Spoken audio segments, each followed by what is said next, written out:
নমস্কার বন্ধুরা, sweet lovely কিচেনে জানাই সবাইকে স্বাগত। নতুন একটা রেসিপি নিয়ে হাজির হয়ে গেছি। আজ আমি তোমাদের সাথে শেয়ার করতে চলেছি কাঁকড়ার ঝাল রেসিপি।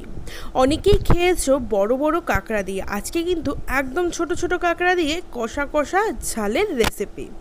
আশা করছি তোমাদের রেসিপিটা খুব ভালো লাগবে। চলো স্কিপ না করে শেয়ার করা যাক। প্রথমেই আমি এখানে কিছু কাঁকড়া নিয়েছি। কাঁকড়াগুলোকে খুব ভালো করে আমি কিন্তু বেছে নিয়েছি। কাঁকড়া বাছা হয়ে গেছে, ভালো করে ধুয়ে নিয়েছি।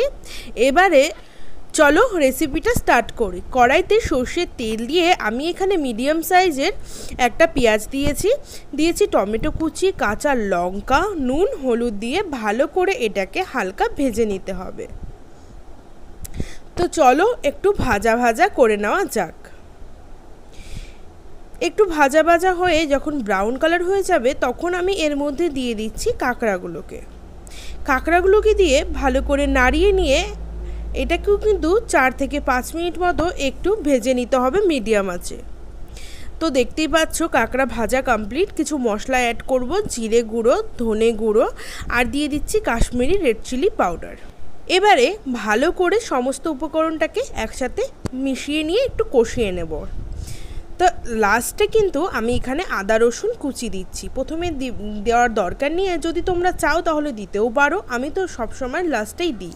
আদা রসুন কুচিটা দিয়ে আবারও গ্যাসটাকে মিডিয়াম করে 2 থেকে 3 মিনিট ভালো করে কষিয়ে নেব। কষিয়ে নেওয়া হয়ে গেছে, রেসিপি একদম তৈরি। চলো প্লেটিং করে তোমাদের সামনে আসছি। তো বন্ধুরা, তৈরি হয়ে গেল একদম ইজি প্রসেসেই বাড়িতেই কাঁকড়ার ঝালের রেসিপি। কারা কারা ট্রাই করোনি কমেন্ট করো, আর যারা ট্রাই করেছো তারাও কমেন্ট করো, আর যারা এখনও ট্রাই করোনি তারা বাড়িতে অবশ্যই একবার ট্রাই করে কমেন্ট সেকশনে জানাও কেমন লাগলো। আর কাঁকড়া কাদের কাদের ভালো লাগে সেটাও কিন্তু কমেন্ট করতে ভুলো না। তো রেসিপিটা কেমন লাগলো কমেন্টে জানিও। দেখা হবে নেক্সট ভিডিওতে। ততক্ষণের জন্য ভালো থেকো, সুস্থ থেকো সবাইকে আমার তরফ থেকে টাটা।